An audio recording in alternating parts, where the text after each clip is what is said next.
Friends, आज हम बात कर रहे हैं यस बैंक की। यस बैंक के स्टॉक ने पिछले कई समय से कोई परफॉर्मेंस नहीं दिखाई। स्टॉक एक ही जगह पे है, लेकिन अब वो समय आ चुका है कि यस बैंक में हमें तेजी देखने को मिल सकती है।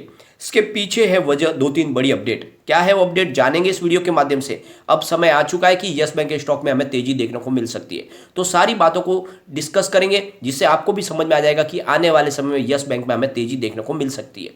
लेकिन ये सिर्फ उन्हीं के लिए राय है जो लॉन्ग टर्म के लिए यस बैंक में निवेश करने के बारे में सोचते हैं। जो अगर कोई शॉर्ट टर्म में निवेश करना चाहता है तो वो यस बैंक से दूर ही रहे, क्योंकि यस बैंक में तेजी किस समय बनेगी ये कोई नहीं कह सकता। ये तेजी का माहौल जरूर बनेगा, लेकिन समय लग सकता है। तो ऐसे में शॉर्ट टर्म और मिड टर्म इन्वेस्टर इससे दूर ही रहे। सिर्फ लॉन्ग टर्म इन्वेस्टर है वही इसमें इन्वेस्टमेंट के बारे में सोचे। तो चलेंगे, सारी संभावनाओं को तलाशेंगे। लेकिन फ्रेंड, उससे पहले अगर आप पहली बार हमारे चैनल पे आए तो चैनल को सब्सक्राइब कर दीजिए, एक बेल आइकॉन दबा दीजिए, ताकि जब भी नया वीडियो बने पहला नोटिफिकेशन आपको मिले। वीडियो पसंद आए तो लाइक शेयर जरूर कीजिए। चलो फ्रेंड, वीडियो स्टार्ट करते हैं। मैं हूं आपका दोस्त SB दवे और हमारे अपने चैनल ऑनलाइन कमाई में आपका बहुत बहुत स्वागत है।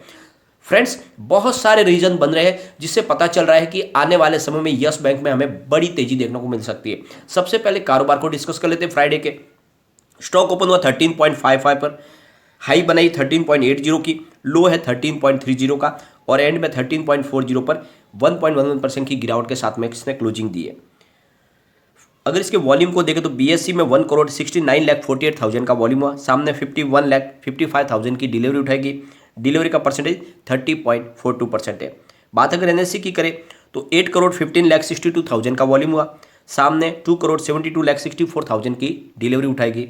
डिलीवरी का परसेंटेज 33.453% है। इसके वॉल्यूम को हम एनालिस करें तो पिछले एक महीने पहले इसका 15 करोड़ बीच का वॉल्यूम था। 1 वीक पहले 16 करोड़ बीच का वॉल्यूम हुआ था। गुरुवार को 11 करोड़ बीच का वॉल्यूम हुआ था, और फ्राइडे को 10 करोड़ बीच का वॉल्यूम हुआ। तो अच्छे खासे वॉल्यूम में कामकाज हुआ है। यहाँ पे सबसे बड़ी बात है कि फ्राइडे को बाजार में गिरावट थी। निफ्टी 50 की बात करें तो 17,101 पर है, जहाँ पे 0.05% की गिरावट देखने को मिली। निफ्टी बैंक की बात करें तो 37,689 पर आ चुका है, जहाँ पे 0.77% की हमें गिरावट देखने को मिली। निफ्टी PSU बैंक 2,896 पर है, जहाँ पे 0.38% की गिरावट देखने को मिली। निफ्टी प्राइवेट बैंक की बात करें तो 19,020 पर है, जहाँ पे 0.59% की गिरावट देखने को मिली। और सारे सेक्टर में गिरावट का नतीजा ये रहा कि हमें यस बैंक में भी गिरावट देखने को मिली। इसकी परफॉर्मेंस देखें तो 10.50 वीक का लो है, 20.75 वीक का है। फिलहाल स्टॉक 13.35 पर है, और काफ़ी समय से स्टॉक 13 पर ही है। यहाँ पे सबसे अच्छी बात यह रही कि जब भी बाजार में बड़ा करेक्शन भी आता है तब भी ये 13 के सपोर्ट को नहीं तोड़ता है। स्टॉक वहीं पे मजबूती से साथ खड़ा है, तो ये इसने अपना बॉटम बना लिया है। बैंक के इस नतीजों ने ये साबित कर दिया है कि आने वाले समय में स्टॉक में हमें बड़ी तेजी देखने को आराम से मिल सकती है, क्योंकि बैंक बिल्कुल पटरी पे है। रिवेन्यू की बात करें तो 2.15 थाउजेंड करोड़ भी निकल कर आए, जहाँ पे 35.72% की ईयर ऑन ईयर बेसिस पे बढ़त देखने को मिली। नेट इनकम बैंक की 265.76 करोड़ बिज रही है, जहाँ पे 79.96% की ईयर ऑन ईयर बेसिस पे बढ़त देखने को मिली। डायलूटेड EPS 0.11 रहा, जहाँ पे 83.33% की ईयर ऑन ईयर बेसिस पे बढ़त देखने को मिली। नेट प्रॉफिट मार्जिन 12.34% है, जहाँ पे 32.69% की ईयर ऑन ईयर बेसिस पे बढ़त देखने को मिली। तो सारे आंकड़े बहुत ही शानदार है। बैंक पटरी पे आ चुकी है। यहाँ पे बैंक लगातार अच्छे निर्णय ले रही है। जैसे कि आपको पता ही होगा, यस बैंक की सबसे बड़ी प्रॉब्लम है उसका NPA, बैड लोन से वो छुटकारा चाहते हैं, और इसीलिए इन्होंने एक बड़ा निर्णय लिया है। इन्होंने लवेश सरदाना को नई एक ज्वाइनिंग दी है as a retail asset and debt management head के तौर पे, और ये अब संभालेंगे इनके डेट को, पुराने डेट को कैसे मैनेज करना है और अपने रिटेल एसेट बिजनेस को कैसे आगे बढ़ाना है। इसके लिए लवेश सरदाना की नियुक्ति की गई है। अब ये जो अपॉइंटमेंट है, इनके पास एक्सपीरियंस बहुत ज़्यादा है, यानी इस फील्ड में इनका 27 ईयर का एक्सपीरियंस है, जिसमें इन्होंने बहुत सारी सेवाएं दी है HDFC बैंक में।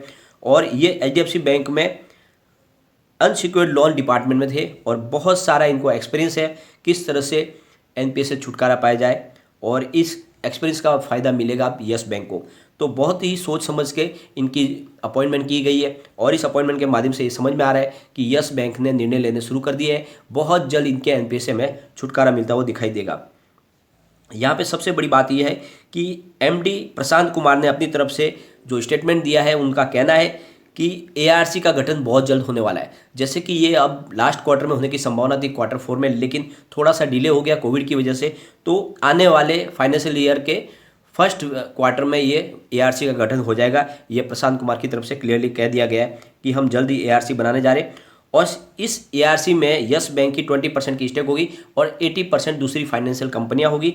और इस तरह से यस बैंक अपना टोटल जो बैड एनपीए जो जिसकी अमाउंट करीब 50,000 करोड़ रुपीज के आसपास है, उससे पूरी तरह से छुटकारा पाके जीरो अपना एनपीए कर देंगे। यानी पूरा का पूरा बैड लोन इस एआरसी को देके पूरी तरह से टेंशन फ्री हो जाएगी यस बैंक, और फिर नए सिरे से शुरुआत होगी। तो आने वाले समय में यस बैंक की प्राइस हमें बहुत तेजी से बढ़ती हुई दिखाई दे सकती है। और इसका जो सबसे बड़ा उदाहरण है वो है इसका शेयर होल्डिंग पैटर्न, जिसमें जो आंकड़े हैं वो इशारा कर रहे हैं कि यहाँ पे बहुत बड़ी तेजी जल्द बनने वाली है। बात करें अगर एफआई की, तो एफआई की होल्डिंग जून में 12.03% की थी, सितंबर में 13.89% हुई, यानी एफआई ने होल्डिंग अपनी बढ़ाई। दिसंबर आते आते अपनी होल्डिंग को 14.87% कर लिया है। तो एफआई लगातार यस बैंक में इन्वेस्टमेंट अपना बढ़ा रहे। अगर यस बैंक की प्राइस नहीं बढ़ने वाली होगी तो फिर एफआई अपना निवेश क्यों बढ़ाएंगे? जैसे कि आपको पता ही होगा, एफआई बाजार के अच्छे से उनको नब्ज को पहचानते हैं, कौन से स्टॉक में तेजी बनेगी, ऐसे स्टॉक में ही वो दाव लगाते हैं। तो यहाँ पे जब एफआई लगातार अपना इन्वेस्टमेंट बढ़ा रहे, मतलब आने वाले समय में यस बैंक में डेफिनेटली तेजी बन सकती है। बात करें डीआई की, तो डीआई ने पिछले दिनों काफ़ी अच्छी अपनी प्रॉफिट बुकिंग भी की है, फिर भी अच्छी खासी होल्डिंग डीआई की है। यहाँ पे 45.52% होल्डिंग जून में थी, 39.90 हुई सितंबर में, फिलहाल 38.86% की होल्डिंग डीआई की है। तो अच्छी खासी होल्डिंग बड़े फंड हाउस की है। बात करें म्यूचुअल फंड की, तो 0.73% की होल्डिंग जून में थी, सितंबर में उन्होंने अपनी होल्डिंग को कम किया, यानी 0.54% कर लिया था, लेकिन दिसंबर में फिर से उन्होंने अपनी होल्डिंग को बढ़ा दिया है, 0.57% कर लिया है। यानी म्यूचुअल फंड ने अपनी होल्डिंग को बढ़ा दिया है, जो एक बहुत बड़ा पॉजिटिव ट्रिगर है। अदर्स की बात करें तो 42.45% की होल्डिंग जून में थी, 46.2 हुई सितंबर में, फिलहाल 46.27% की होल्डिंग है। तो ये जो शेयर होल्डिंग पैटर्न है, ये इशारा कर रहा है कि बहुत ज़्यादा हमें यस बैंक में बड़ी तेजी देखने को मिल सकती है।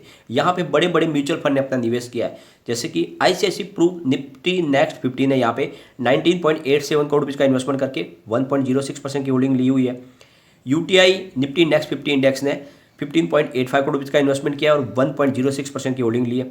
फिर यहाँ पे देखें तो friends, UTI Nifty next exchange trade ने 6.71 करोड़ रुपये का इन्वेस्टमेंट करके 1.06% की होल्डिंग ली है। एसबीआई निफ्टी नेक्स्ट 50 इंडेक्स ने 4.12 करोड़ रुपये का इन्वेस्टमेंट करके 1.06% की होल्डिंग ली है। एचडीएफसी निफ्टी नेक्स्ट 50 इंडेक्स ने 3.22 करोड़ रुपये का इन्वेस्टमेंट किया है और 1.06% की होल्डिंग ली है। आईसीआईसीआई प्रू निफ्टी नेक्स्ट 50 ने 2.57 करोड़ रुपये का इन्वेस्टमेंट करके 1.06% की होल्डिंग ली है। फिर डीएसपी निफ्टी नेक्स्ट 50 ने 1.85 करोड़ रुपये का इन्वेस्टमेंट किया, 1.06% की होल्डिंग ली है। फिर एक्सिस निफ्टी 100 ने यहाँ पे 1.29 करोड़ रुपये का इन्वेस्टमेंट करके 0.20% की होल्डिंग ली है। तो आप देख लो, यहाँ पे बड़े बड़े बैंकिंग सेक्टर में यहाँ पे निवेश कर लिया है, और ये इशारा है कि आने वाले समय में यस बैंक में बड़ी तेजी बन सकती है, क्योंकि बैंकिंग जितने भी स्टॉक है उनको ये विश्वास है कि ये स्टॉक काफ़ी नीचे मिल रहा है, यहाँ पे बड़ी तेजी की संभावना बन सकती है। और इसीलिए यहाँ पे इन लोगों ने इन्वेस्टमेंट किया, जहाँ पे आईसीआईसीआई बैंक ले लो, एचडीएफसी बैंक ले लो, एक्सिस बैंक ले लो, एसबीआई ले लो, सब ने यहाँ पे इन्वेस्टमेंट किया। और इस समय ये मौका है जब आप इन्वेस्टमेंट करके रख लें, क्योंकि यहाँ पे गिरावट की संभावना बहुत कम है। इसने 13 का अपना बॉटम बना लिया है। एंट्री पॉइंट बहुत अच्छा बन रहा है, क्योंकि स्टॉक ओवरबॉट जोन में नहीं है, यहाँ पे कोई भी रेड फ्लैग नहीं है, यानी स्टॉक फिलहाल एएसएम जीएसएम की किसी लिस्ट में शामिल नहीं है। कम्युनिटी सेंटीमेंट भी स्टॉक के साथ बना हुआ है। 79% बाय की कॉल है, 16% सेल की कॉल है, 5% होल्ड की कॉल है, मतलब 100 में से 84% लोग इसको लेना पसंद करें। एक बार इसके पीवट लेवल को भी चेक कर लेते हैं। तो यहाँ से अगर स्टॉक स्लिप होता है तो 13.17 पर फर्स्ट सपोर्ट है, स्टॉक और नीचे गया तो 12.98 तक जा सकता है, थर्ड सपोर्ट 12.67 का है। ऊपर की तरफ मूव करने पे जो टारगेट निकल के आ रहे हैं, 13.67 का फर्स्ट टारगेट है, 13.98 का सेकंड टारगेट है और 14.17 का थर्ड टारगेट है। तो तेजी बनी तो स्टॉक 14 को आराम से क्रॉस कर जाएगा और फिर तेजी से आगे बढ़ेगा। और एक बात मैं फिर से आपको कहता हूं कि जिसका भी शॉर्ट टर्म मिड टर्म का नजरिया हो, वो यस बैंक में इन्वेस्टमेंट ना करे, क्योंकि यस बैंक में तेजी बनेगी जरूर, पर वो किस समय बनेगी कोई नहीं कह सकता। जैसे बनेगी लगातार स्टॉक तेजी से बढ़ेगा, परंतु समय लग सकता है। ये स्टॉक अगर आप 2 साल से 3 साल के लिए होल्ड कर सकते हैं, तभी इसमें निवेश के बारे में सोचे। ये आने वाले समय में आपको डेफिनेटली मल्टी बैगर रिटर्न देगा, ये आपको मायूस नहीं करेगा, परंतु थोड़ा सा समय ये आपसे लेगा। लेकिन फ्रेंड, कोई भी इन्वेस्टमेंट करने से पहले अपने फाइनेंशियल एडवाइजर से एडवाइस ले ले या अपना खुद का रिसर्च करें, क्योंकि मैंने वीडियो आपके एजुकेशनल पर्पज के लिए ही बनाया। वीडियो पसंद आए तो लाइक शेयर जरूर कीजिए और चैनल को सब्सक्राइब कर दीजिए। Thank you.